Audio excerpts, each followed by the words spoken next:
22 जनवरी special. ये video देखने और सुनने मात्र से ही धन में वृद्धि और मन को शांति मिलने वाली है। तो एक बार प्रेम से बोले जय श्री राम। सबसे पहले भगवान श्री राम के बारे में जान लेते हैं।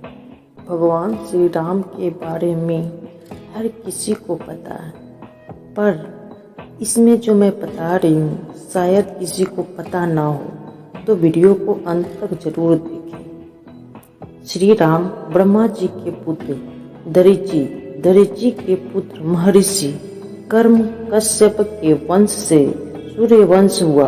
उसी के इक्ष्वाकुल में श्री राम का जन्म हुआ।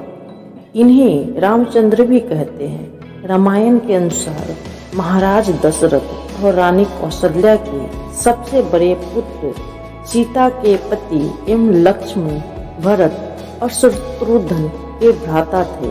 हनुमान जी उनके परम भक्त थे। और हाँ, हनुमान जी आज भी भगवान श्री राम के परम भक्त है।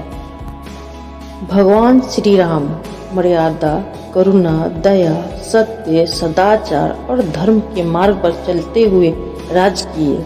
इस कारण उन्हें आदर्श पुरुष माना जाता है और मर्यादा पुरुष भी कहा जाता है, और इस कारण उन्हें मर्यादा पुरुषोत्तम भी कहा जाता है। भगवान राम में अनेक गुण हैं जो कि हर व्यक्ति में जरूर होने चाहिए। भगवान श्री राम में सहनशीलता और धैर्य की पराकाष्ठा का विशेष गुण है। भगवान श्री राम को भगवान विष्णु का 7वां अवतार माना जाता है। भगवान राम को राम नाम गुरुकुल के गुरु महर्षि वशिष्ठ ने दिया था। भगवान राम जी का पूरा नाम श्री रामचंद्र है। भगवान श्री राम को न आपने देखा है न हमने देखा है, तो यहाँ पे हम इनके स्वरूप का वर्णन करेंगे। उनकी आंखें कमल की भांति खूबसूरत और बड़ी थी। उनकी नाक उनके चेहरे की तरह ही लंबी थी। उनके ओठ का रंग सूर्य के रंग की तरह लाल था और उनके दोनों ओठ समान थे। उनके कान बड़े बड़े थे और कानों में कुंडल बहुत ही शोभा देते थे। भगवान में 16 गुण होने के कारण उन्हें पुरुषोत्तम कहा जाता है। भगवान श्री राम जी की जीत सिर्फ शारीरिक ही नहीं थी, बल्कि यह बुराई पर अच्छाई की, दुष्टता पर धर्म की जीत थी। अपनी पत्नी के प्रति अटूट भक्ति और एक राजा के रूप में उनका और कर्तव्य उनके चरित्र को और मूल्यों का प्रमाण देता है। भगवान श्री राम हम हिंदुओं के लिए इतने प्रसिद्ध क्यों हैं? आपको शायद पता नहीं होगा, तो मैं बताना चाहती हूँ कि कई हिंदू इन्हें दिव्य प्रेम और भक्ति के प्रतीक के रूप में मानते हैं, पूजते हैं और उन्हें एक आदर्श इंसान मानते हैं, जिन्हें हम सब मर्यादा पुरुषोत्तम राम भी कहते हैं। भगवान श्री राम जी 11,000 वर्षों तक जीवित रहे, ऐसा हमारे हिंदू पौराणिक कथाओं के अनुसार माना जाता है। भगवान श्री राम जी के कई नामों से पुकारा जाता है। रघुनंदन, रमन, रामराज, राम किशोरे, राम जी, रमित, रमेश, रामदेव, रामदास, रामचरण, रामचंद्र, रामानंद, रामो जी जैसे नाम से पुकारा जाता है। राम जी के परम भक्त हनुमान जी थे, ऐसा सबका मानना है।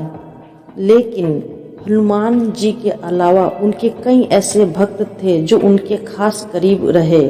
लक्ष्मण जी, उनके भाई, महर्षि वाल्मीकि, माता सीता और भरत, जो श्री राम भगवान के बहुत करीब और उनके सबसे परम भक्त रहे। हनुमान जी रामायण के महानायक हैं और भगवान श्री राम के परम भक्त हैं और उनकी भक्ति और वीरता के लिए जाने जाते हैं। उनकी भक्ति और वीरता के लिए हनुमान जी ज़्यादा जाने जाते हैं। यहाँ तक कि जब उनके सवाल किया गया कि उनके हृदय में कौन रहता है, तो उन्होंने अपना हृदय चीर कर दिखाया कि उनमें राम और माता सीता जी निवास करती हैं। अब हम बात करते हैं प्रभु श्री राम जी का प्राण प्रतिष्ठा 22 जनवरी 2024 को ही क्यों किया जाएगा। तो मैं आपको बता दूं, ज्योतिषों के मुताबिक 22 जनवरी को कई शुभ योग बन रहे हैं।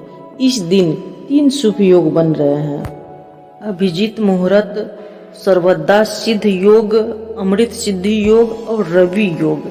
इन तीनों शुभ योग के दौरान प्रभु श्री राम का जन्म इसी शुभ मुहूर्त के दौरान हुआ था और आगामीवान, नृपवान, मृत्युवान, चोरवान से भी यह मुक्त है। इसीलिए 22 जनवरी का ही दिन फाइनल किया गया था भगवान श्री राम का प्राण प्रतिष्ठा के लिए। 22 जनवरी को राम मंदिर का प्राण प्रतिष्ठा का कार्यक्रम बहुत बेहद उत्साह के साथ मनाया जाएगा। देश भर में राम भक्तों को भगवान श्री राम के प्रति आस्था दिखने को मिलेगी। घर घर में पीली अक्षत निमंत्रण कार्ड बांटे जा रहे हैं। ये पीली अक्षत क्यों बांटे जा रहे हैं? तो अक्षत का मतलब पहले समझ लीजिए। अक्षत का मतलब होता है क्षय ना होना।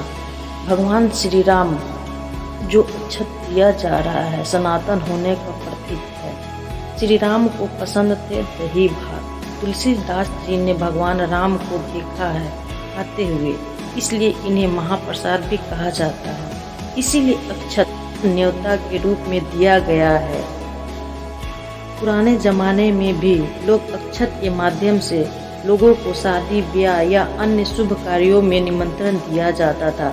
आज भी कार्डों के साथ अक्षत भेजे जाते हैं शादी ब्याह या पूजे पाठ में। ये पीला अक्षत और निमंत्रण कार्ड के माध्यम से राम भक्तों को आग्रह किया जा रहा है कि 22 जनवरी के दिन और अधिक खास बनाए। 22 जनवरी को अपने घर पे क्या क्या करे? घर को सजाए, भगवा ध्वज लहराए, नए नए कपड़े पहने, अपने पूरे परिवार के साथ राम दीप प्रज्वलित करे, पटाखे फोड़े, रंगोली बनाए, भजन कीर्तन करे, शंख ध्वनि करे, घंटानंद करे, आरती करे और लास्ट में पूजा समाप्ति के बाद प्रसाद वितरण करे। भगवान श्री राम का जय जयकार करे। जय जय राम विजय मंत्र का 108 बार सामूहिक जप करें। हनुमान चालीसा का पाठ भी कर सकते हैं। कमेंट में जय श्री राम लिखना ना भूले। प्रेम से सच्चे हृदय से बोले जय श्री राम, जय बजरंगबली।